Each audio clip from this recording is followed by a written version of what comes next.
What's good, YouTube? Right back to another excellent reaction. You know, reaction on crack. We're coming back to back. We got a new reaction from the dog, GMF. Shout out to him. He's commented on multiple videos. That's my guy. As always, please fire that like. You know what I'm saying? If you're seeing this, please. Even if you don't like my video, try to like bro's video. He makes good content. And I feel like he deserves the success that he has. And I think as the Ben 10 niche expands and as he's expanding his content as he is now, he's gonna get even more success. So big ups to GMF. Make sure if you subscribe, you turn on that bell, both here and now on Twitch. You can actually sub because we just hit affiliate. Also, how y'all day been? Good? Not so good? Okay, let me know down below. Also down below, if you tap in the description, you'll find the Discord com. You click that link, you accept the invite. You'll get notified every time I post a video, which is twice daily. And every time we go live, so you can tap into the streams, tap into the movement, and invest to an up-and-coming creator. You know what I'm saying? This is going to be the Problem Elemental Powers by GMF. Make sure your boys drink some water. You get some sleep. You get some sunlight, man. Shout out to y'all. Without further ado, let's just get straight into the video. Talk to me. Water, earth, fire, air. Oh boy, we have a problem here. Air. Max Steel. That's what. Oh boy, we have a problem here. What is it?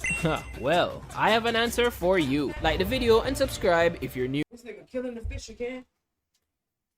Elemental powers are super common in multiple aspects of Right, fiction. In every single generation of cartoons, we have gotten one representation or the other of these common powers of fire, water, air, and earth. What do you mean there's more elements? Man, anyways, well, let's take Ben 10 for example. Man, Bug, Dark Dragon. I mess with Pokemon heavy, I'm not gonna lie. What type would I choose?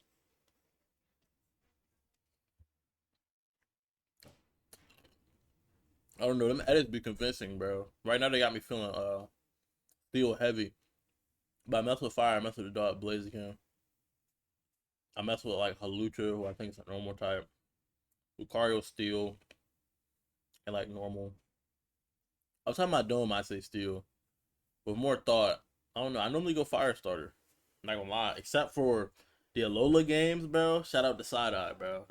and anyways, What's his name, Robert? well, let's take Ben 10 for example, where the first ever transformation is the Fireman Heat Blast. He has the typical fire blasting, heat emitting superpowers, which was a genius start to a brand new show in the mid 2000s. However, these superpowers unloaded its own set of horrendous issues within the very first minutes of being on screen. With our first problem starting with this word here, paradigms. It looks like paradigms, doesn't it? These are basic frameworks or patterns of something. It's almost like a mold of sorts, and elemental powers fit into that heavily. Let's stay on fire powers so I can show you a simple paradigm that this element falls into. Now, fire users like Heat Blast don't just shoot fire blasts, but they come with certain quirks that fit into the mold of being a fire user. This applies even to Ben Tennyson when he goes Heat Blast, as he starts to act a bit differently once he becomes the embodiment of flame. So like how like fire users are normally like aggressive, cocky, that type of energy. Yeah, that's another reason I appreciate Avatar, with the way like Zuko kind of learns to not have his fires be based out of anger, and how Iroh realizes learning from the other elements creates more power and like more elements and a more like versatile wisdom about life. Because when you think about it, a lot of these other elements are like, even the elements that aren't talked about are like variations of like either element on element. Like you could argue metal is earth with more flexibility. You can argue like diamond's already earth. We've seen Aang and them bend crystals, but let's say diamond is like earth on earth, right? Being really grounded in those earth principles. Mud bending, earth and water. Same, I think metal is earth and water because it's like a more flexible rock. They can bend rock, but it's still brittle. You feel me? So I think mud is also an extension of earth and water. Lava, earth and fire, combining those principles. I guess sand is like earth and air. So like there's these different subsections that kind of expand your avenue as you observe these different ways of using this power. That is what make elemental power so good. But I do agree that paradigms are very common and lead to like ruts with a power and like falling into this groove and staying in it. And sometimes that's not a good groove. Sometimes shows do it really well. Other times it just puts a limit on a hindrance, a hamper on what the power can do. Whenever Ben fights as Heat Blast, he becomes more passionate and extremely confident. We see this in real time when he takes on Vilgax in the episode Secrets, when he launches a huge over-the-top attack on the Calamari Green Man. He is very flashy and enthused in combat, and up until he is about to time out, he still fully believes that he can beat Vilgax, even though he is so outmatched. What are you talking about? I'm just about to kick alien butt.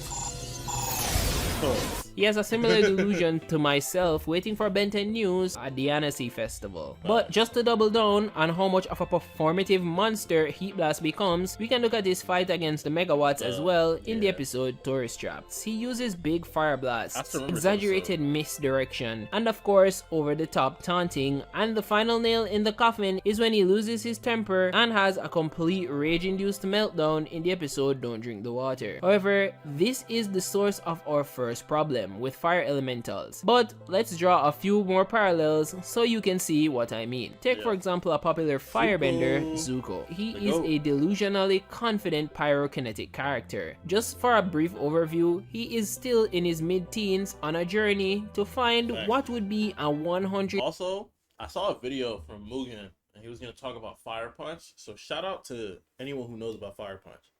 I feel like that was a tough show. Basically a dude, I think he had like regeneration powers, so his body was constantly on fire. An 11-year-old human incarnation of a deity. He has large flashy fire blasts, and he has his own fire controlling style of power, being based on northern Shaolin Kung Fu. This is powerful and aggressive, and we can see that in Zuko since he is so forceful and unrelenting. But let's stack this analysis with Kai from Ninjago. He has a strong sense of justice, but he is very stubborn and strong-willed, and also really overconfident. We can see that not only in his almost delusional desire to become the Green Ninja from early in the show, but in moments where he's trying to punch way above his weight class. Does that sound familiar to you? With that, it creates a paradigm of fire elementalists, where they are all overconfident, flashy, stubborn show-offs. However, the paradigm isn't limited to fire powers. In Ben 10, we have seen aliens like Terraspin, who are the representatives of the element air, which normally would fit into the paradigm of being peaceful, free-spirited, and pretty adventurous. And if we look at the home planet of these aliens, we can see where this is a pretty spot-on mold that they fit into. And if we could even double down, the same thing goes for air nomads, who are free-spirited pacifists. Red Tornado as well, who is a stoic and calm air-powered android, and even Sailor Uranus, who embodies that stoicism and independence that we see as a trait that air elementalists have. And these molds for these characters goes on and on for each element, where your personality is directly connected to the powers that you have. And that in itself is a huge problem. It makes everyone that fits into these power systems cliche. Now, cliche have their own benefits and purposes, but this one gets quite out of hand, when every character can be pasted into a very specific mold in every show, every game. Yeah, I just touched my mic instead of pausing the video, if you couldn't tell. Almost laughed mid-video. But yeah, I mean, it's kind of like what we were talking about. These paradigms can be like unsurmountable to some characters, and to some people they get tired of it. Even when you take away like the paradigms when it comes to powers, but like even just a genre, like reading something with the subgenre of like OP character, OP protagonist. People will see a show with the OP protagonist and go, "I'm not watching that," even though there's like variations between them where it's done properly. Or I won't say properly, but done differently, which makes it more interesting, authentic, and like unique. I'm about to say authenticity. So it's like, yeah, I feel like there are times where the elemental powers and their paradigms can be used to show someone changing the paradigm and highlight how different their character is and how they fit in the story and their role. So it is a problem that like this is like consistent. Like he's using Ben 10 examples and examples in like all of media. This is gonna be a consistent trend also. Like yeah, like if a main character, for example, a writer might do something where like the main character's into cars, but the writer thinks all car guys act this way. So they're gonna have that or like sword users. 9 times out of 10 in the show, they're like chill, like the sort of aura to them, and they're normally like this kind of intelligent when compared to like the protagonist who just is a punch king merchant. And then there are variances here with like Zoro who like gets lost and is kind of goofy sometimes, compared to Sasuke who really doesn't have those types of moments. It depends on what the author's doing. So at the end of the day, the paradigms are like an issue, but I don't think they're an unescapable issue as a whole for like media. And every book. These kinds of personality archetypes are ever present. But where did these kinds of elemental cliches come from? Well, it's an amalgamation of numerous sources of influence that came out way before the invention of television. It's influenced by Greek mythology and philosophy, where fire is seen as energy and ambition, water is seen as life and fluidity, air was seen as movement, intellect. And like we've been saying too, like humans are about refinement. So this dates so far back and just flows and trickles down, and we keep those same like thoughts, and in some cases we've made them better and like revised them. And that is why even in cases where like there's your differences, like Uncle Iroh, he is still the flame dragon of the fire dragon of what the West. You feel me? He still breathes fire. He still has those moments where he's like aggressive. Like he was in the gym. Like you saw it get swollen in prison. Right? So there's still moments where they fit into these paradigms. And that's because like from, you know, long ago before time had a name, we figured out these time zones, these not time zones, these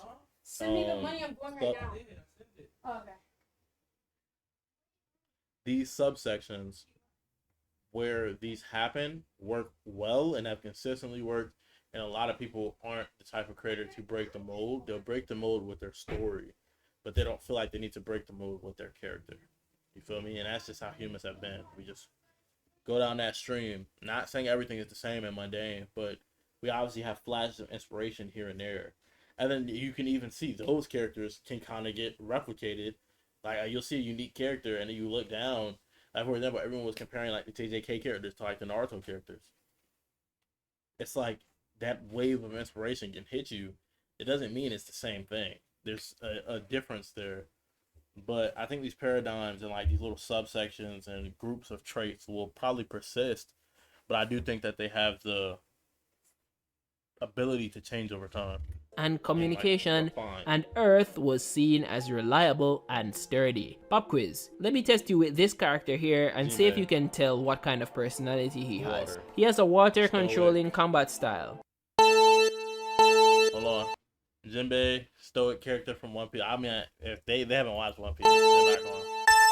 If you said reserved, adaptable, or wise, you are absolutely correct, and you're probably a part of the problem. It's way too easy to just know how these guys operate, and it's a similar thing when we think about how their powers work as well. Let's take an element that we haven't mentioned yet, like Earth. Now, Diamond Head isn't quite the Badger Mole or Earthbender, but his powers were the same as any typical terraforming fighter, using powerful and forceful elements from the terrain to bully his enemies into submission. He also has moments where he throws pieces of the environment at his targets. And in Avatar, it's a very similar thing, where they can forcefully manipulate the environment and throw large rocks at their targets. And even in Naruto, where Earth-style jutsu manipulates the environment and terrain, and just like every other representation, it has great defensive capabilities and can throw rocks at their target. A similar thing goes for even ice elements. Large-scale attack with massive area of effect power that can disrupt your terrain, and guess what? It also freezes your opponent. These are ridiculously telegraphed and yeah, and that's what I think he's talking about. Like I gotta sneeze. I think he's talking about the creativity that is necessary, and because we have these paradigms, we were far too quick to be reliant on them rather than expanding on ideas and kind of evolving what the power can do and what purpose it serves. Instead of doing that, we were quicker to go, Earth user, oh yeah, they chill, they lay back. As like authors, because I'm trying to write like a manga of sorts. So like, I've had this happen with certain characters that I've created as well. But in other cases, I've done the opposite. That is also like kind of a paradigm of sorts. Or they use this power, let's make them the opposite of that. Which in my mind makes it easier for them to find unique ways to use this power, which is very interesting to see on screen. So I think really what needs to be questioned here is what people find entertaining. And that's why I said if you instantly were able to pick that out, you're part of the problem. But also people knowing that there's a paradigm there, knowing there's a net while you're on the tightrope, you might fail it subconsciously just because you know there's a net there. Versus when there's no net and you're free tightroping, there is no subconscious telling you, oh yeah, we can just fall right quick. It's getting a little difficult. No, you have to go through that and you have no choice. That's what people go through when they're trailblazing and they're coming up with something new. And I think that needs to be used when going into these like fields of elemental powers and kind of taking away the saturation from these already like overused paradigms. Cliche paradigm. They're good. Don't get it twisted. Toph is my goat, but it is also interesting sometimes to see it go in a different direction. That every element seems to fall into by themselves, and this kind of predictable and basic setting for these powers leads us to a major problem that I label as the rock paper scissors issue. Now the game of rock paper scissors is pretty simple, having been invented thousands of years ago in 206 BCE in the Ming Dynasty. The game underwent many different changes and styles, going from snake, slug, frog to village head, hunter, fox, and now our more modern rock paper scissors. The major principle of the game is that each piece of the game counters the other, which isn't groundbreaking information. However, elemental powers have a similar mold. We can see that in the primary 3 starters you get in Pokemon, where water beats fire, fire beats grass, and grass beats water. In Ben 10 this is also true, even though elemental matchups aren't so rigid. We can see where water beats fire, electricity beats water, and rock beats electricity. The 4 elements of most other series follows a similar route, even in anime like Naruto. Each of the 5 chakra natures are strong against one chakra nature and weak against another. Fire is strong against wind.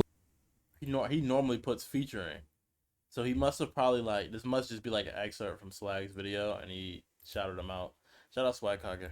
Wind is strong against lightning, lightning is strong against earth, earth is strong against water, and water is strong against fire. This sort of rock paper scissors dilemma creates a problem for elemental powers, as it can give battles a very predictable outcome because of how rigid the rule sets are. Let me give you an example of a battle that was already decided based on a bad elemental matchup. It all happens in this episode, My Big Fat Alien Wedding, where we have fire versus mud. Now, Ben is taking on 2 alien mud shapeshifters who are trying to ruin a wedding. He becomes Heat Blast and is stuck in a 2 versus 1 scenario. And he seems a little overwhelmed by my girth and tonnage. However, he gains an advantage when he realizes that Heat Blast's flames dry them up like cement. At this point here, the battle is completely over, as these 2 try to use their trump card on Ben, becoming an even bigger mud monster and trying to swallow him up. But it doesn't work, and the heat from Ben turns them both into giant mud sculptures. And many more occasions like that appear where elements outright lose to bad matchups. Stuff like Azula versus Katara, Ben versus the fire immune Limax, and even not so strict elemental battles like Livewire versus Rubber Gloves. These kinds of hard and fast rules make elemental combat very rigid and predictable, and it makes it even more difficult for the users themselves if they get into a bad matchup. However, these predetermined elemental weaknesses have been flipped on their heads multiple times throughout fiction, and we can use Heat Blast as a prime example. In the episode Monster Weather, the pyrokinetic Rockman is faced with a giant water monster. With every bit of logic, we can tell that Heat Blast is about as dead as a doorknob because his powers are useless. However, we get an opposing outcome where Ben uses his heat power and speed as an advantage to turn this water monster into an instant sauna, having it evaporate very quickly and completely. This sort of changes the way we look at elemental powers now, and it is all thanks to creativity. No matchups have completely been shifted for elements because of this, and it's become a prevalent tactic used in cartoons and TV shows in order to change that one-dimensional outlook on these kinds of powers. In a battle like Charizard versus Blastoise, for example, we can see it again, as the orange lizard is fighting a Pokemon that literally can kill him. However, through a creative use of his fire power and strength, he is able to take out Blastoise that should have had an overwhelming advantage. Another instance comes from one of the X-Men movies where Iceman takes on Pyro. Now normally fire would overwhelmingly have an advantage over ice, and you're right. However, in the right conditions, ice can overwhelm flames if there is enough volume. This creates a pretty neutral fight between the two, which also, if the ice starts to melt, like, the problem with water is it can't change temperatures too quickly. So it's like, this would have to be some really hot fire to make it immediately evaporate. That's why in Ben's case, he had to run fast, max out his output. Because water is often used as an insulator. If you know about the Leidenfrost effect, it's why if you like wet your hands, you might be able to pull something out the oven if you're fast enough. Because the water can immediately go from room temperature to boiling hot enough to where your skin gets a burn, right? That is why that exists. And that is also similarly, if I'm not mistaken, why if you throw water into oil, it kind of like explodes everywhere, because the water becomes a bubble first before it like fully like evaporates. And because that happens, when it pops and evaporates and that space gets refilled with like the oil, it makes it burst out everywhere, right? So in this case where there's ice against fire, the fire first has to somehow turn this ice into water without allowing the water to touch it, or else it gets put out, you know? And then the person who's using the ice can just turn the water back to ice. So it's like, yeah, there are times where these matchups aren't cutting. It's the creativity. It is literally all up on like the authors to take these powers and either take them to the next level from an output perspective, or genuinely just use your creativity, showcase this person's personality. And this is why it's important to have like the personalities be a little bit different. Showcase that because he comes from this background, he's gonna fight this way, was give him this particular advantage against this guy.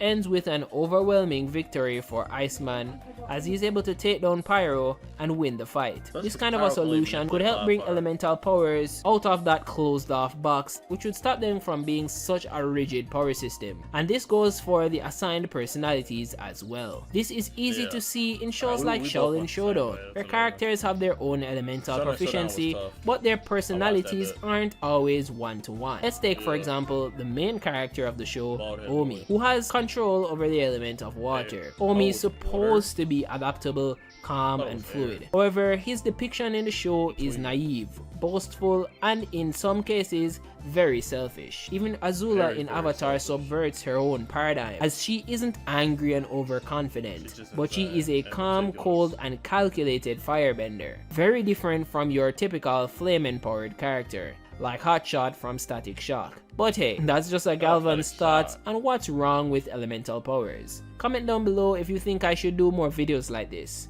And thanks for watching. Let's break down the most. I think this takes his already like creative way of looking at things and his artistic videos and expands it beyond the paradigm of how his videos normally are when it comes to being centered around Ben 10 content, which obviously is still his main vein, which is why he pulls on it here. But I think pulling in those other audiences kind of shows people, because people forget that we're human behind the cameras and stuff. It shows that he's human and pulls in people who are interested in these other like areas, because they're like, oh, he knows ball, da-da-da. Like one of my viewers in chat uses the same app I use to read manga, and I feel like that just helped us bond on another level. Not on like anything parasocial, but it's like it really strengthens the, okay, I really want to watch this guy. He's like me for real. It increases the relatability. But you know, it's like, keep doing what you're doing, bro. GMF is, he's up there, bro. I got him as top tier YouTuber, especially to react to. His videos are like a good length, talks about a topic in depth, leaves room for you to like add your own like points, your own jokes. Shout out to GMF. This is the Pound with Elemental Powers. As always, the Discord community is linked down in the description. If you want to invest, tap And Twitch is also in the description, so if you want to sub or give some sub, you know what I'm saying? I'm sure we would appreciate, the Real Republic would appreciate those. As always, though, you know what time to find me tomorrow. Peace.